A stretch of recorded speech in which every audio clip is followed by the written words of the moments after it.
Hello, friends. Cold open this week to let you know that we have updated our Tier 3 perk on Patreon.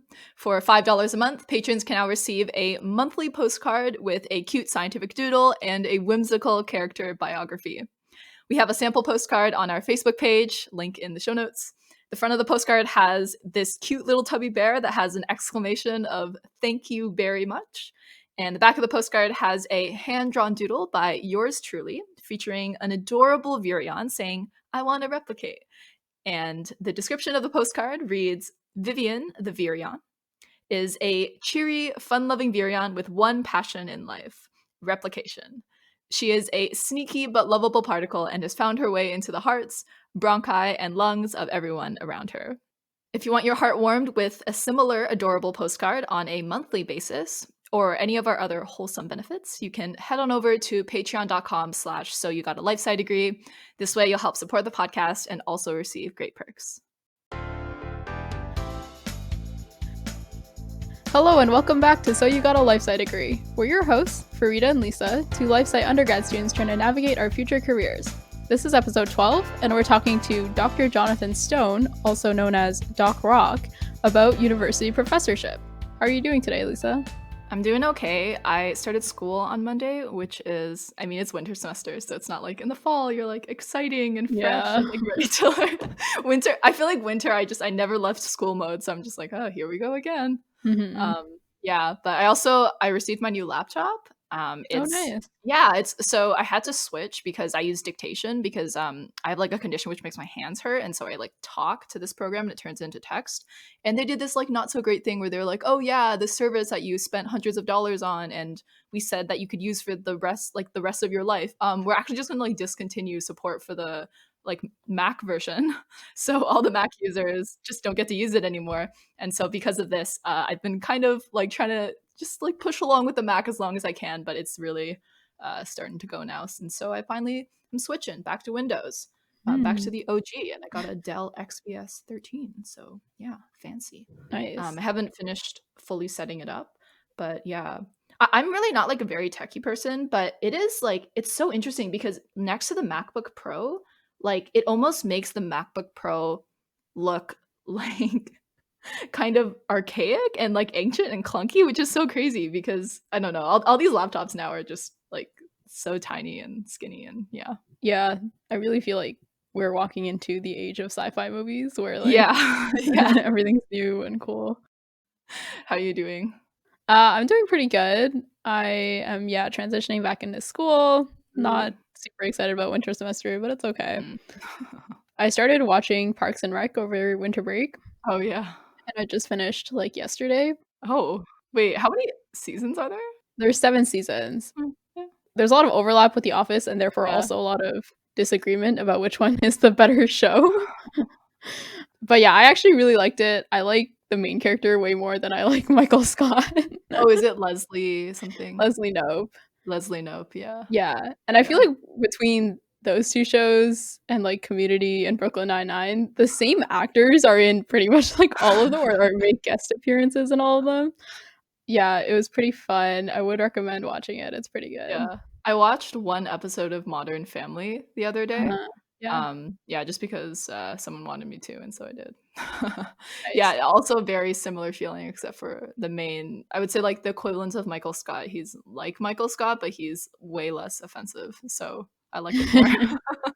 Yeah. Also, like the creators of Parks and Rec and The Office are the same people, Greg Daniels and Michael Schur. And also, did you know that Michael Schur is the person who plays Mose on The Office?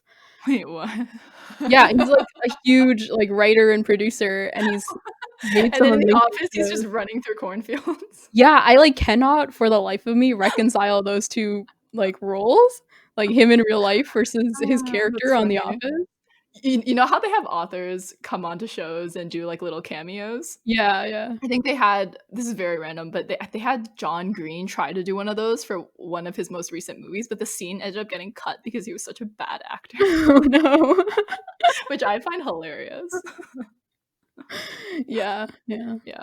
I'm also very tired due to some insomnia recently.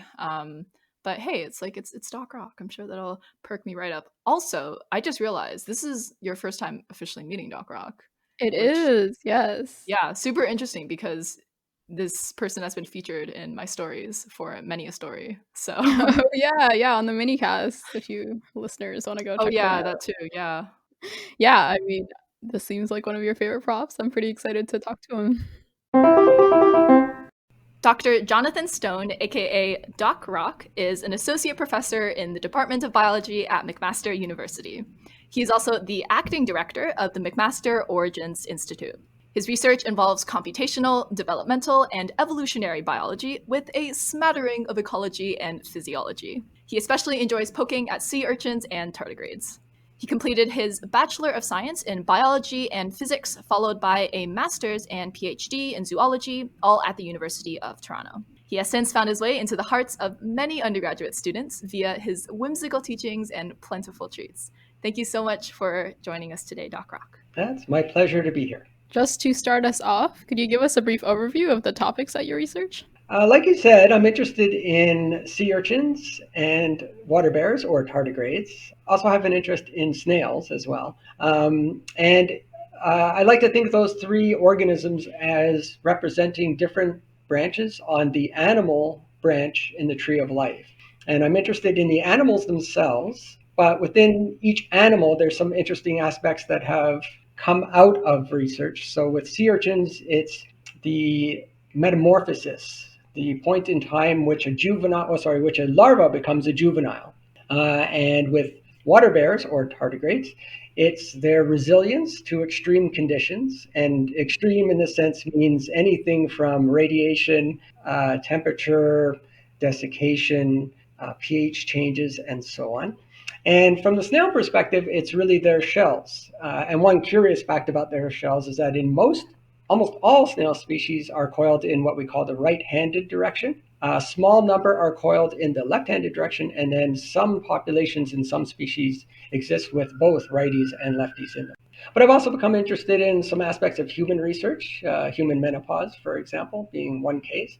And I've had a little bit of fascination with the topic of fomites, which are objects that can transmit pathogens between humans. And I should just sprinkle on top of all that, since you were describing my research as having smatterings of things, that this is all situated, some of it's wet laboratory. We get our hands wet and dirty. But also for those among my students who like to keep their hands dry, all of this is contextualized within a computational framework, because I'm a computational biologist as well. Mm-hmm.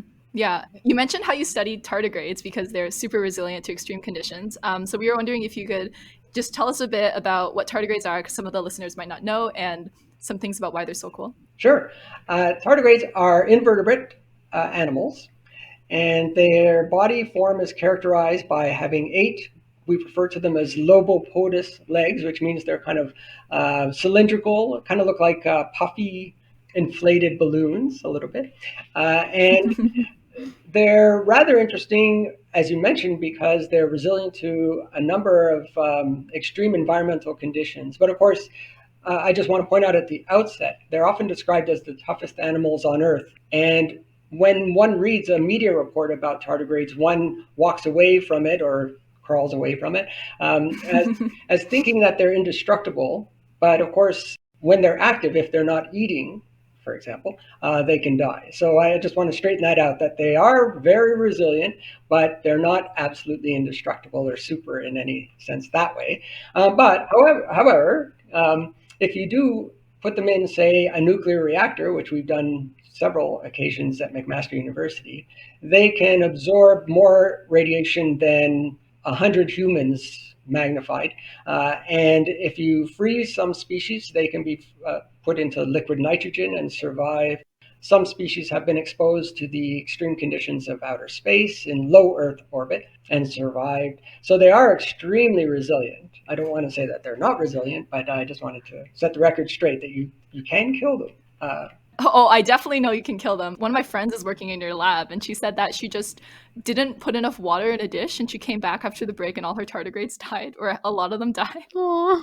And so I find that so funny because they can go to outer space, they can like be frozen, but you just don't give them enough water and they're like, oh. Well, one species, the one species that we're working on at the moment, actually is a little bit of an embarrassment, I suppose, to the rest of the phylum. It can absorb a lot of radiation, so it's very impressive radiation-wise. So it's a freshwater species, and many freshwater species do not desiccate very, let's say, effectively. I like to call them xerophobic, so they're not very good at desiccating, and that's the case with the species that we're studying. So it is embarrassing a little bit to have a species where if you put some specimens under the microscope to look at them, and then you walk away and you come back a few minutes later, and they're no longer crawling, that's the end of the story. You're like, I did it. I'm amazing. I killed the tardigrade. which is very ironic. Like you said, these same tardigrades might have been put in the nuclear reactor and have received 4,000 grays of radiation, and 5 grays will kill a human, and yet they die from desiccation. So yeah, it's unfortunate. We're much better at desiccation. Oh, yeah. But there are some species, so again, to set the record straight, there are some tardigrade species that can lose 99.9% of their water and remain in that state for decades and then be restored. So I don't want to underplay the abilities of the phylum as a whole, but there are some embarrassments, just like having relatives that you're embarrassed of. Yeah, that one over there can't tolerate desiccation at all. Aunt Betty, no. And being the only non-lawyer in my family, I suppose I'm a bit of an embarrassment to my siblings. So I almost went into law, so that's funny. I won't hold that against you. Nice. You've alluded to this a little bit, but what are some projects or a project that your lab has recently completed? The most recent publication we put out was a life history data paper on an unrecognized species. It's a species that it's known, but its life history was completely unknown, and it was a very important laboratory species. But just before that, working on the same species, we published a rather interesting paper where we cooled them down a little bit. This is again the same species that is embarrassing to the phylum, so it doesn't freeze very well, but it can cool down. So by cool, I mean we kept the animals at about 0 degrees Celsius, so just around freezing, and that seemed to slow their development down. We noticed, and so we decided to take some eggs and put them in an incubator at 0 degrees. And we did that for initially just for 10 days to see what would happen. And normally in the egg phase, individuals' morphogenesis undergoes for about 4 days. So the eggs are involved in many embryological reactions, chemical, physical reactions, and then emerging from that egg is a little juvenile after 4 days. But the ones that were cooled, it seemed when we took them out of the incubator and then put them at room temperature, we thought, oh, now we'll wait 4 days because they might have been in kind of suspended animation for the 10 days that they were in. But when we took them out, it only took them 3 days to develop. And we thought that was rather curious. So we decided, well, let's put them in for a longer period. So we set up an experiment where we put some individuals in for 10 days and then 20 days and then 40 days. So a continual doubling. And it worked out that when we brought them out of the incubator, the ones that had been in for 10 days, again, they only took 3 days. The ones that had been in 20 days only took 2 days. And the ones that had been in for 40 days only took 1 day. So it was almost like while they were cooled down, they slowed their morphogenesis. It seemed every time we doubled the length of time in the incubator, it removed 1 day from their incubation or their embryological time, which was rather what we were saying when we saw the data. It was really bizarre. So I called it our Olympic podium paper because when you look at the bar graphs, there was it looked like an Olympic podium with a high bar, then another bar, and then we cleverly stuck in the word quantum development into the title. Just to fancy it up a little. Just to fancy it up a little. That was a little bit of an experiment that we did with science that, as you may be aware, science is more and more invading the mainstream media. Yeah. And so there seems to be a little bit of competition, let's say, for what I like to call attractive science. And so we initially had submitted that paper to a very good journal, but a very straightforward journal. And it got rejected from that submission on interesting grounds. And so I kind of made a bet with my postdoc at the time that, well, maybe if we jazz it up a little bit, we could get a little bit more out of it. And so we really changed the title and a little bit of the presentation, but not all that much. And it ended up getting published in a much more impactful journal. So, can you by any chance tell us the title of this publication so we can give it to our listeners? I can give you the exact title a little bit later on if you like. Yes, that's all right. That'll be in the show notes, friends. Yeah, that's also like relatives. You don't want to get too close to them and memorize anything about them. You just kind of You just want to like get really close for like 1 year and then just forget about them. exactly, like, that's the one that peed in my bed when he slept over when he was 5 years old. So this is kind of like I call it the quantum paper, but I couldn't give you the full title of the paper at the moment. What crazy lawyer relatives do you have who are like peeing in your bed? Well, no, just when they were little. I mean, Oh, I see. it stopped when they hit their 40s or 50s. Right, yeah. Of course. Since you were kind of already talking about your process with this paper, we were wondering, how do you decide what research questions you're going to work on, or like what questions your lab is going to work on in like the short term as well as in the long term? Well, with my lab, I often have some ideas where I want the research to go, but then I often interact with the students directly and let them help guide it, because sometimes their interests are, well, their interests are more novel than mine. And so I have a loose idea of where I want the research to go. So with tardigrades, for instance, if I'm interested in their resilience, I know that they're resilient to a number of different factors, but oftentimes I'll ask students, well, what do you think has not been tried yet with tardigrades? And so by doing that, you open up new avenues. It's this idea that many brains thinking together can come up with a greater amount of ideas than the sum of their individual brain parts.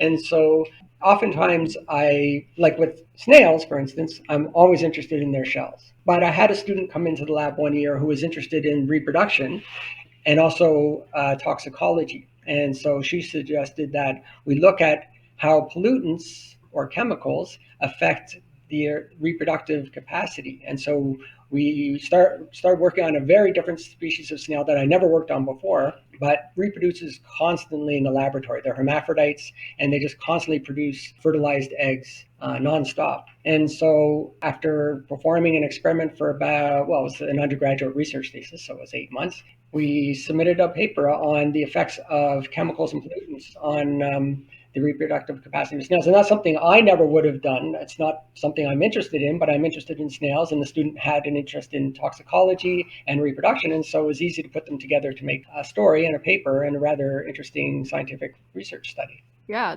Also, that's crazy to get a paper out of a senior thesis. Is that common? I'm not sure how common it is in science. It's probably relatively uncommon. And in my lab, it's fairly common. So it's very common that students come into my lab for a fourth year undergraduate senior research thesis, and they generate sufficient data, or sometimes I'll carry a project over multiple years and add on to data that's already been produced the previous year or 2 years previous, and so on. And so it's not uncommon in my lab for students to publish their undergraduate research theses. Yeah, that's really good for them as well. Something else we wanted to ask you, I mean, I feel like you've touched about it because you've talked about each of the main 3 species that you work with and kind of what you're looking into, but we were wondering if you had like a favorite fact or like a favorite story about like each of the 3 species, like tardigrades, sea urchins, and snails, or just about one of them in particular. Oh, sure, all 3. There's lots and lots of stories, but I guess one of the ones that I often mention in a developmental biology class in talking about sea urchins, they're often used as model organisms for developmental biology. And one of the stories I talk about is a person I knew when I was a graduate student, actually, and she had gone on vacation and to a tropical area, and she always came to our lab for coffee, and so she knew a lot about sea urchins, even though she herself didn't study sea urchins.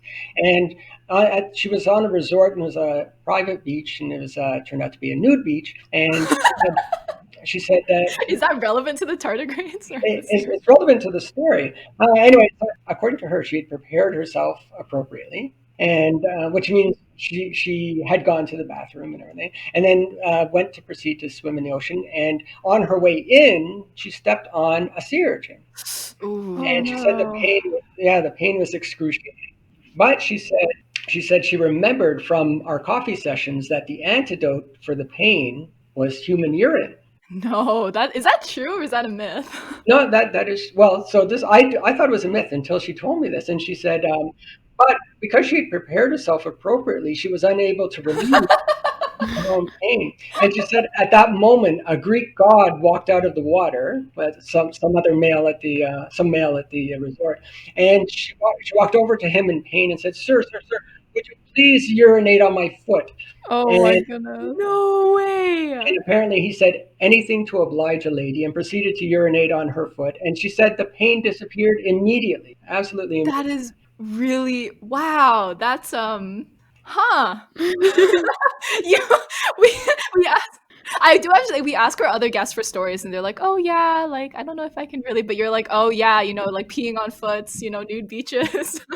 And then with snails, I had a student who was interested in venomous snails, and it's little known, but the one of the most potent toxins on the planet actually is produced by snails. And so, if you've read the book Jurassic Park or you've seen the movies, the tranquilizer that is used to subdue the dinosaurs is actually described as the toxin from the snail, and it kills probably 20 people a year. Yeah, I've heard it's like super dangerous to be one of the people extracting that from snails. Absolutely, absolutely. And the interesting part about that, aside from the fact that the toxin is so potent, is that the snail species actually delivers the toxin through a harpoon. I describe it in human terms, but it's actually in that species or in that group of species. It's the genus is known as Conus, Conus, and in that particular genus, the teeth in snails, they usually occur on a ribbon with hundreds and hundreds of teeth arranged very neatly in rows. And there might be 5 or 6 teeth per row typically. And it's a whole belt. It's like a conveyor belt of teeth. But in this genus, the teeth have been reduced to single harpoon-like structures. So it's like one tooth that gets fired out and it's hollow, and inside it is filled with toxin. And so that's what delivers. So it's a rather unique apparatus, I guess, in the animal kingdom for subduing and large prey, obviously, if it can kill a human. Oh, I was just going to ask, why are we extracting this toxin? It's to tranquilize. Okay, that makes sense. Tranquilize or to find antidotes, because 20 people do die from that every year. So it seems like both stories have had in common the idea that you can get hit in the foot with some sharp object by a marine invertebrate. Tardigrades are much more friendly than that. There's no bloody stories about tardigrades. Except, of course, they've been sent on missions, not tardigrade missions, human missions. Tardigrades were passengers, and was it 2 years ago now that Israel crashed a lander on the moon, and that supposedly was carrying tardigrades. Oh. There might be some tardigrades still sitting. I think it's more so the other way around when it comes to humans and tardigrades. That's probably true. Yeah, I think it's a good thing that like the closest to indestructible animal is friendly to humans. Well, now, have you seen Ant-Man and Wasp, the movie? I have. I have not. There was a cameo appearance by a tardigrade in that movie. What? Really? What scene? There's a scene where the main characters, of course, are miniaturized, and oh yes, I know what you're talking about. Yes, I pointed at the screen. I was like, "That's a tardigrade," and the person I was watching with was like, "What?" Yeah, so you got the same reaction. I think the whole theater just looked at me like I was crazy. That's a tardigrade, and I saw it in IMAX. So it was a tardigrade about 3 stories high. I was. You were like, I'm in love. So, transitioning away from your research subjects, what are some of the main responsibilities that you have as a professor? And do you have an approximation for the proportion of time that you spend on each? I'm laughing because time is the precious commodity. Yeah, so of course there's delivering lectures, and so when you become a professor in a faculty of science in Ontario, a typical contract that you would sign when you start has a prescription of 40%, 40%, and 20% relating to teaching, research, and then what I like to call community service. I think it's just called service, but I call it. And so you're supposed to spend 40% of your time lecturing and preparing and delivering lectures, 40% preparing grants and conducting research, supervising students, and then 20% on committees, writing reference letters and things of that nature. I include reference letters in that. I'm not sure everybody in academia would, but that occupies a lot of my time. But well, not just that, but that is a large component of the community services. Student committees dealing with unforeseen circumstances, participating in organizing meetings. I'm organizing 2 meetings later this year. This year, it also involves acting as the director of the Origins Institute. I feel like it's more like a 40-40-40. Well, it's actually 100, 100, 100, but Yeah. yeah, it just, as we all know, that work expands to fill whatever time's available. So It's like a gas. yeah, so there's no getting away from it. But the lecturing component is under the most control because you have typically 30 some odd lectures to deliver for a course, and you know that each of them should be about 50 minutes, and you know that it takes this long to prepare, and so that's much more definable in terms of the time spent. Whereas research sometimes can take on, when you're writing a grant, it can be all consuming, both time and effort. And so that really tends to expand. And then, as I said, the community service, it's those unforeseeable items, like if a student who's conducting some research suddenly can't come to the laboratory anymore. This is a prime example. COVID-19, the pandemic, really has far-reaching effects on research, both in terms of the individuals conducting it, of course, but the research itself. And so all of the components take time, but it's much easier to budget the lecture than it is the research. And the community service is lesser, but it's less predictable as well. You mentioned at the beginning that there's like a somewhat consistent proportion you're supposed to abide by for Ontario University professors. Is this different between universities, or is it just like all universities in Ontario? Well, I think that 40-40-20 is typical, but it's by no means universal. And that's probably just for the Faculty of Science. Oh, I So, see. but that is very typical, at least here at McMaster University, as a faculty member in science. That's a typical formula, but some people are hired more for their research abilities, some exclusively for teaching. And so there's different contracts and different proportions of the weighting. And so that's by no means universal. So, but it is, I would say, probably typical. Mm-hmm. Yeah, just Yeah, and I mean, like speaking about like the responsibilities of a prof, it's pretty common or like pretty common knowledge that profs have like very long work hours, or work a lot every day. And so we were wondering what an average day of work looks like to you. So like, what time do you get out of bed? What time do you respond to your 1 a.m. emails? Um, what time do you like get to work? Like that kind of thing. Do you take a lunch break? Etc. Etc. as you hinted, any given day starts the morning before or the evening before. If you're giving a lecture the next day, then a typical day would start the evening before, reviewing some of the textbook material, perhaps looking at the slides that you're going to deliver. It depends really on how long you've offered a course, because the more often you've offered a course, the more expertise you have and the more experience you have, you can afford somewhat to be a little more spontaneous. And that's always good, because I find spontaneity in a lecture really increases the dynamics of a lecture. And so I like to be as spontaneous as possible, but there's a fine balance there, of course. This year I taught the Biology 1M03, the first year biology course, and it was rather large. And so I felt, in a sense, obliged to stay very close to the textbook, because you have 1,700 students. And there you want to give them, they've spent money on a resource, and you can't be there 24/7. I found that out personally. You cannot. Although I came pretty close, I think. But there you want to stay very close to the lecture material. That the slides should be similar to the textbook. I find that that's a more effective way of providing the material for a first year course, especially a very large first year course where there's no way you can interact with all the students, even over the entire term. But as you go higher years, I think it's incumbent on professors to convey some of their experience with the field. After all, you're chosen to to teach a course because of your expertise, and so there you can afford to be a little bit more spontaneous and give the students a little bit more the benefit of your experience and your wisdom in the field. And so the planning of that really depends on what level you're taking. But a typical course, you start planning the night before, and then the day of, you might even rehearse. I've rehearsed some lectures in my office, and Oh, I didn't know that. people walking by seeing me talk to myself, probably just say, oh, there he goes again. And and then typically I'll get up rather early. So when are on campus, I'm usually there by 7 a.m. or so. Oh, goodness. And that gives me the opportunity to open up the lab and check all the organisms, make sure the algae is still growing. And Do you sleep?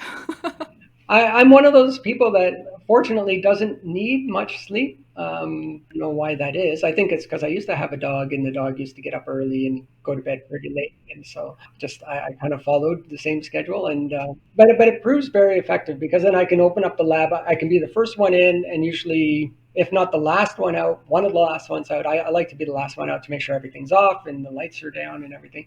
And so typically the day starts at around 7. I usually will try to catch a light breakfast with colleagues. We used to have a coffee club in the department, and it comprised mainly emeritus professors. So it was always very interesting to get their historical perspectives on current events as well as events at the university, and that was extremely enjoyable.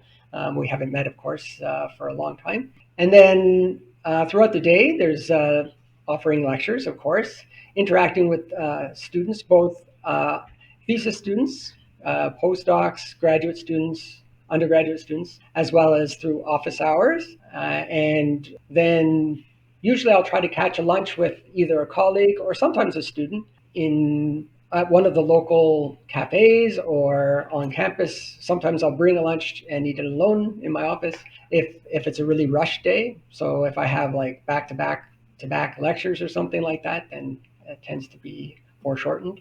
And then any moments during the day when I'm in my office, if I can work on a manuscript or work on a grant, work on next day's lecture, work on some of the community service like committee work involving committees for the university as well as committees for students' research like master's or PhD students. They have committees which supervise them. And so even if it's not my student directly, I'm on a committee as a co-supervisor.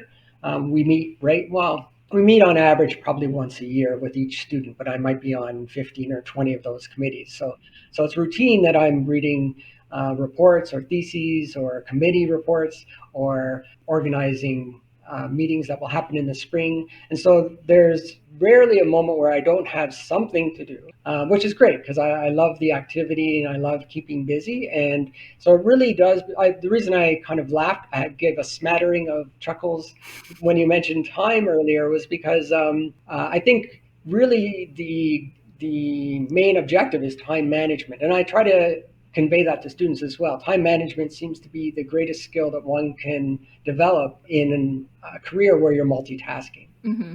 That sounds like a very hectic and busy day/week. It is, but the best part about it is the unpredictability because it's usually pleasantly unpredictable. There are some unpleasant, unforeseeable circumstances, but usually sometimes a student comes to visit campus and they haven't been back for 5 years and they just pop into your office doorway, and it's a very pleasant surprise. And then you find out that they've either become a doctor or had a child, or so it's very gratifying to see people when they depart the university. You're not sure. You think, oh, this one's extremely talented, and they're going to do this and they're going to do that, but you're never sure what's going to actually happen. And then, lo and behold, they visit you and they've done all these wonderful things. And so, so it's very nice to have those prizes. And of course, with research, there's always unforeseeable surprises, often not as pleasant, but often they are very pleasant. And so, you get a surprise. It's like, oh my good, we didn't expect tardigrades. So, tardigrades are champions at that. They never surprise me. So I've learned over the years, never, ever, ever throw away any data, especially the more strange the data look, the more likely there's something interesting there. And we've seen that again and again and again in all of the research. For some reason, I fully expected you to say, I've learned to never trust a tardigrade. Well, maybe that too. Well, never their data. Yeah. Well. So flipping the script to back when you started your schooling journey, Can you walk us through how you went from your undergraduate field of study, why you chose biology and physics, and how you journeyed through your role now? Basically, I want to hear about all your travels, including Sweden. Well, to be frank and honest, the reason I double majored in physics and biology and zoology at the University of Toronto, and the reason really was because I couldn't make up my mind. So in second year, the registrar actually contacted me. I think they telephoned me. That shows you how long ago it was. And they said, you're supposed to choose a program. And I said, well, I can't. And so they said, well, you have to at least choose one for administrative purposes. We need to link you to a program because if you're going to go for a 4-year program, you need to have at least one degree, if not two. And so I looked through the calendar and I looked at the courses I'd already taken because I think I was a little bit naughty. I went beyond the deadline. So I think it was third year by the time I declared my majors. And I just looked at which courses I'd taken and which programs they suited so that, what am I? And it turned out to be a physics and biology major and then a zoology major. So I said, okay, that's what I'll do. And so I put that down. But I'd taken so many chemistry courses that I felt like I was doing a disservice to the chemical community. And so I got a chemistry minor as well. So it shows you how that was not really a directed decision. It was how undirected I was at the time. But just before I graduated, so my fourth year, I remember I was walking in the hallway in one of the buildings, and I saw a professor there, and he stopped me, and he asked me, I remember taking his course. I didn't do an undergraduate thesis, but I remember taking his course. I wrote an essay, and he said, that essay you wrote was really interesting. I'm retiring in about 5 years, but I have enough money to take on at least one more student. Would you want to get involved in do a master's? And I naively said yes. I had no idea what it was. And I figured I'd had a job already lined up. It was a retail job, but I'd been working that throughout my undergraduate career. And so I wasn't too keen necessarily on finding a job immediately. I had enough money saved away. And so I just said, yeah, sure. And I figured, I could keep working full time and do the master's on the side kind of thing. And of course, that was completely naive and foolish. And I learned that quickly, and it was very easy to change the balance. And so the master's became my full-time occupation, and retail became part-time, which was great. And then when I finished my master's, the same supervisor said, well, I do have funding for 4 more years, and I'll be 65 years old, and so I'm going to sign on the dotted line with the university that I will retire in 4 years. Do you want to be my last student? And I felt that was such an honor. Yeah. So I couldn't say no, and I didn't want to say no. I really enjoyed it. So and then in my last year of my PhD, I wrote a grant. Most students do. They apply to the national funding agency, NSERC, the Natural Sciences and Research Council, Engineering Research Council of Canada. And I got a postdoctoral position. And so that gave me, you have to list at least, I think at the time, you had to list 3 places where you would tenure that particular postdoctoral fellowship. And so I went to State University of New York and worked in a developmental genetics lab. And that was an area I had no business being, because all of my graduate work was computational. But I recognized that all the questions I was interested in involved mechanisms, and the mechanisms that I was most interested in were developmental and genetic. And so I figured, well, I'll go to a developmental genetics lab and pick up some of the skills. And the skills themselves were easy enough to pick up, but it wasn't, it's sort of like somebody learning to play a musical instrument. They could learn the notes and how to play them, but there wasn't really a great match. And so I generated a lot of data, but then I think halfway through my postdoc, my supervisor called me in and he said, you used to do a lot of modeling, didn't you? And I don't think he was sending me any subliminal messages. But I took it that way. And I thought, well, maybe my forte is computational and I shouldn't try to run away from it. And so I spent the rest of that postdoc still sticking my nose in the lab where it didn't belong I'd get there. I also got there very early in the morning, and I would do all my research then. And then the rest of the day I'd spend at the computer writing computer programs about developmental genetics. And we got a really nice paper out of that involving binding sites for transcription factors. And so while I was there, I thought, well, why run away from something that seems to come natural? And so there was a position advertised by a Swedish university, Uppsala University, And I applied for that position while I was still in New York. And I remember the supervisor sent an email saying, well, you have all the skills. The reason I was interested in the position, it was described me to a T. It had everything I was good at listed as the qualification. So I thought, oh, let's just try to see what happens. And the supervisor emailed me saying that you have all the qualifications. You seem tailor-made for the positions. I'm trying desperately at the moment to sleep 24 hours a day because it's summer here and it's daylight all day long. So if you're interested in the position, just send an email and I'll read it in about a month. And I thought that was such a peculiar response. I said, "Oh, well." And we really didn't communicate much more than that until I got off the plane in Sweden later that year when I visited. And I didn't know what he looked like, and he had never seen a picture of me. But he picked me out of the crowd, and he said, "John," the way he pronounced it, he said, "Jon," and I said, "Yes." And I said, "How'd you know it was me?" And he said, "Well, you look like a biologist," and I wasn't sure. Not sure if that's a compliment or an insult. To this day, I'm still not sure. But anyway, that's the most important thing to me, is that if you can get along with the person you're conducting research with, that to me is the most important thing.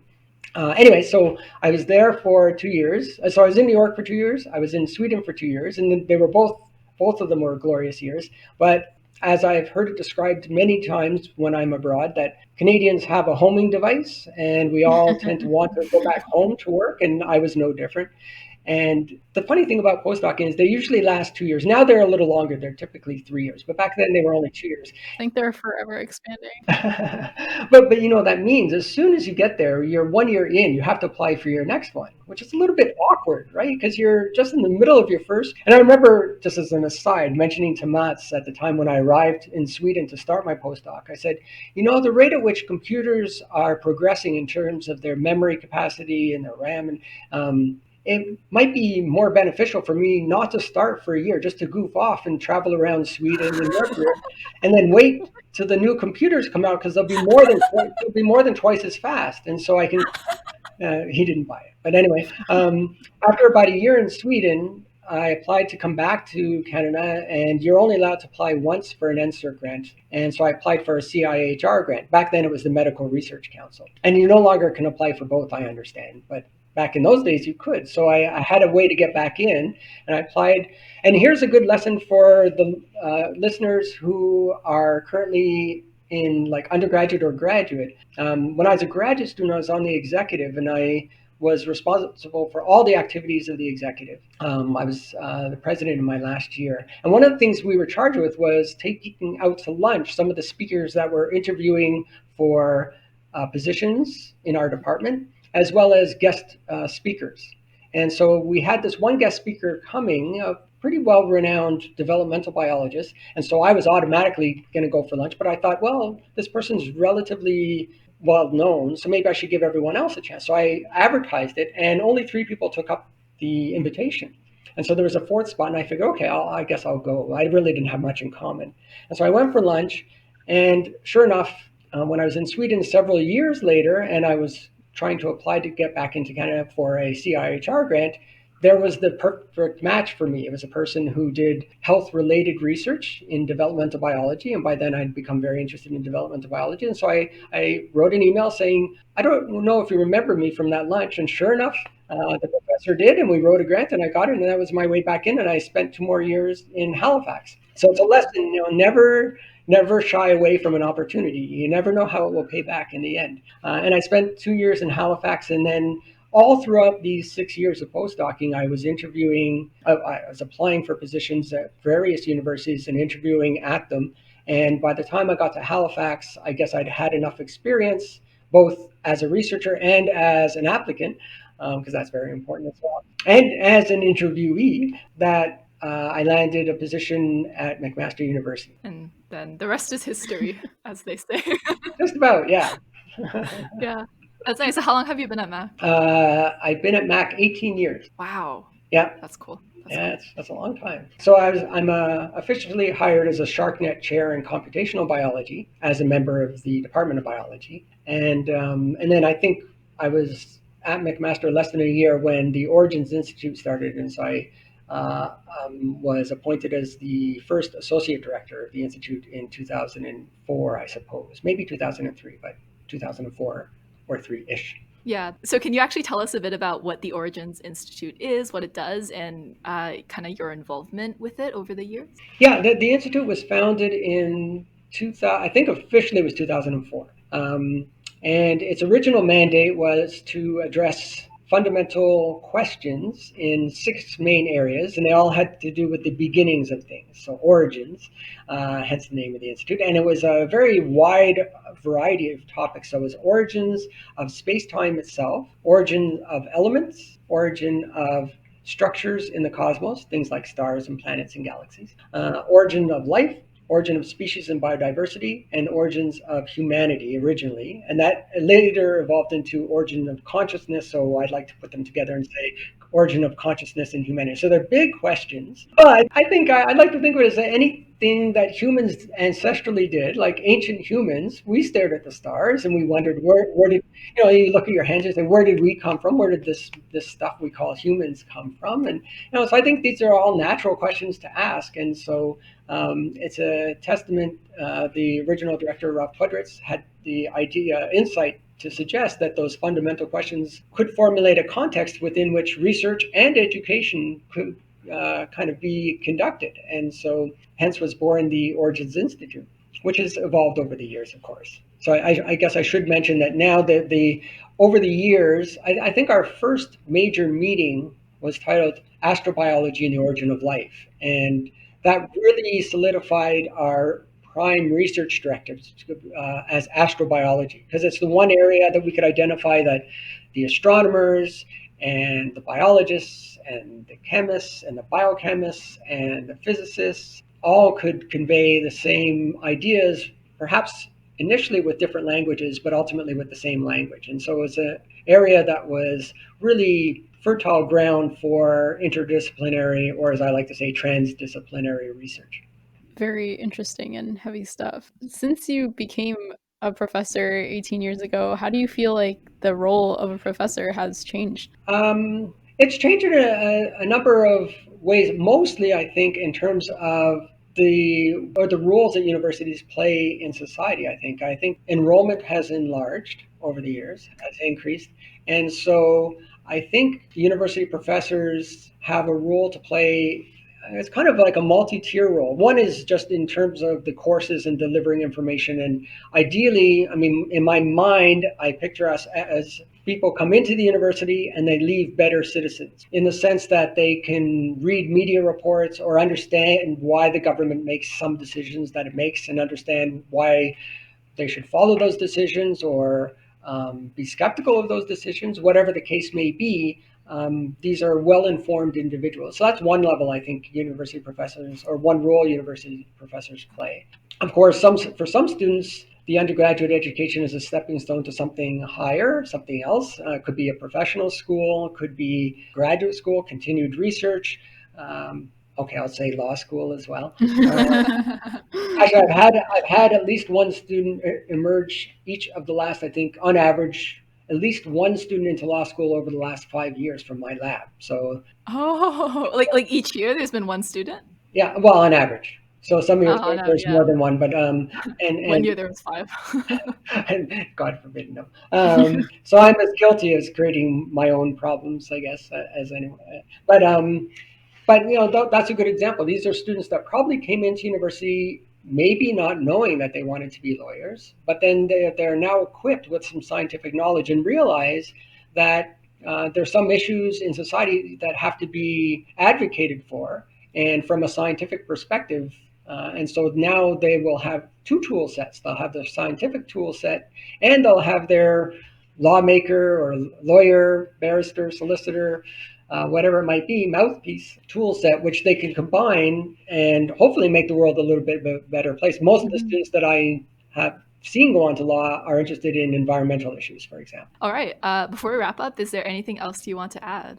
I've always tried to have fun, and being a professor is one occupation that allows me to do that.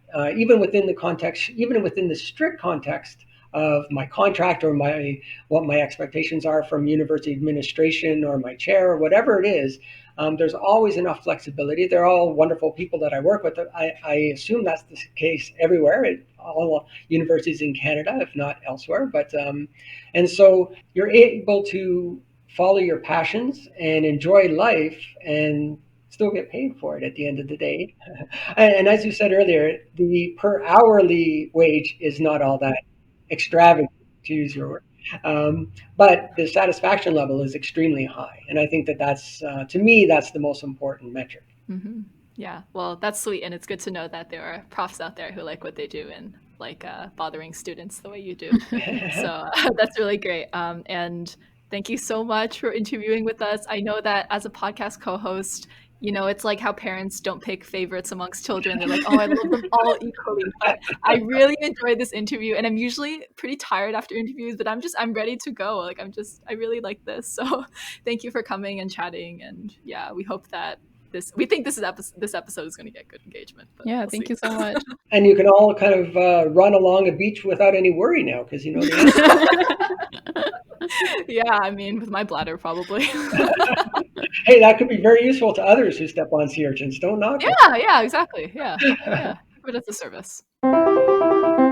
This episode is sponsored by Study Bunny. Study Bunny is a free focus timer app available on Android and iOS. With the help of an adorable studious bunny by your side, you can set your study time, earn in-game coins, and use them to buy items to customize your bunny. They also have other helpful in-app study tools like flashcards and a to-do list.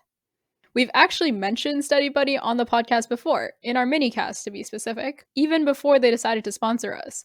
Personally, I use it to track what kinds of work I'm doing throughout the week and for how long. I love seeing my study metrics visualized in a colorful schedule at the end of each week. Meanwhile, Lisa uses the app to set timers when studying, to ensure she won't fall into the Among Us rabbit hole. Pun intended. Download the app today on Google Play or the App Store. You can also follow them on Instagram, Facebook, and Twitter at the links in the show notes for updates and periodic cuteness. So that sea urchin story, huh? I don't know if I regret saying, like, especially with my bladder. But he knows I'm a lightweight with alcohol. He knows I have a small bladder. Like, it's all good. Yeah. A thoroughly enjoyable interview. I'm very happy with how that turned out. Yeah, I was talking to my friend a while ago about how I like to use humor in my writing, even when it's like serious, like research papers or essays and stuff like that. You do? Yeah, I try to make it as humorous within the confines of science writing. That's like a bold statement to make, because what you're saying there is you're saying, I think my writing is funny. Okay, I try. I'm not saying it's funny. I'm saying I try to make it funny. I know. Yeah, but every time I read a research paper that's written with a lot of humor in it, yeah, I'm just like, okay, this gives me permission to push it a little bit further, like make it a bit more funny. And I feel like that's what Doc Roc did with speaking when he's doing serious research, but he's also just so funny.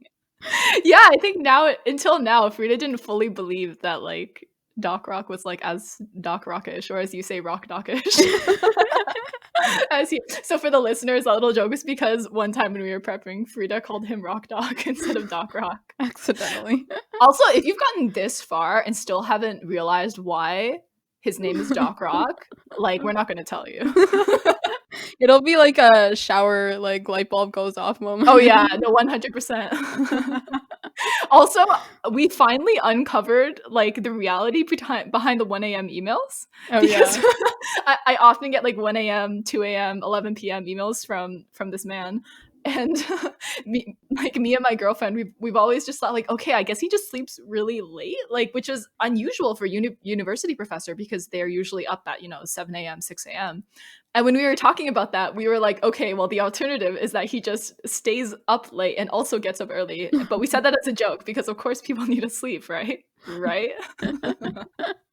And so now we know. Mm-hmm, yeah. I feel like that is a thing, though. Some people do genuinely need less sleep than others. Yeah, but apparently it's like a way smaller part of yes, the yes. population than people think it is. Yeah, like people hear that that's a thing, so they're like, "Oh yeah, I'm one of those people." Yeah. I don't need to sleep. I think I'm pretty average in terms of the amount of sleep I need. I think one interesting thing about being sleep deprived is that you hit a point at which you can't tell that you're not functioning properly. I think, I mean, as a chronic insomniac, I feel like You are functioning properly all the time, Lisa. no, I'm just You realize you're like playing right into it. Rita.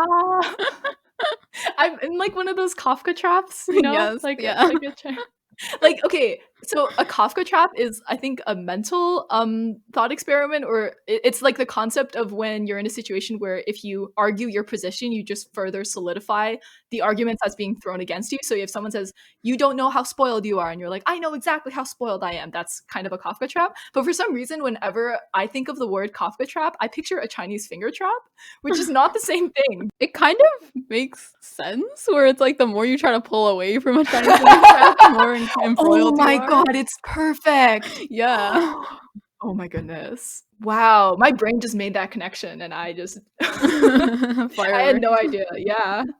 I actually don't know if this is actually like I can't confirm that this is what a Kafka trap is, but I'll take your word for it. Oh, I mean, I feel like I heard it mentioned on a podcast, and so I'm gonna make that my source. Sure. Also don't ask me how to spell Kafka because I have no idea. Oh, Kafka. Okay, nerd. I'm pretty sure it's like a famous author as well. Okay, educated nerd. Who doesn't know what the actual concept is. I guess, yeah. Okay. I guess the last thought I kind of have is that even on Doc Roc's path, it's not like he really planned out everything far in advance, and oftentimes not even close to that. So yeah, just more evidence. This is more me speaking to myself, more evidence to just chill out a little bit. Yeah, I mean, I feel like I'm pretty chill. Like so yeah, just Yeah, you're pretty chill until it comes to like planning the next week and then or like okay, putting the yeah, but calendar that's like events into your calendar. Then it's like, stop. how dare Oh, you put the notes okay. into the notes section? Stop. Yes, for the listeners, we are learning to navigate each other's organizational strategies. And yes, sometimes I accidentally put play cards with grandma on the podcast calendar when we don't need to talk about it. And by the way, I did play cards with my grandma that day. So there. I don't know what point I'm trying to make, but I made it. Mm-hmm. We learned about the Conus snail in some of our classes. Oh, yeah. Yeah, and they basically have to like almost like attack the snail a little bit to get the venom out. Whatever that person is getting paid, double it. Yeah, no, it's seriously dangerous. Like it's wild. Can't we synthesize that stuff? Like I don't think they've actually gotten to a point where they can. Like they're still trying to figure out what's no, like definitely. Like if we could synthesize it, I'm sure we'd be doing it in E. coli instead of. Yeah, I think there's like it's a mixture of like over 100 different okay, that makes chemicals sense. that are poisonous to us. Oh. And I think it paralyzes its prey. Oh, Yeah. wow. Mm-hmm. And I'm assuming they just use like kind of smaller doses to tranquilize animals.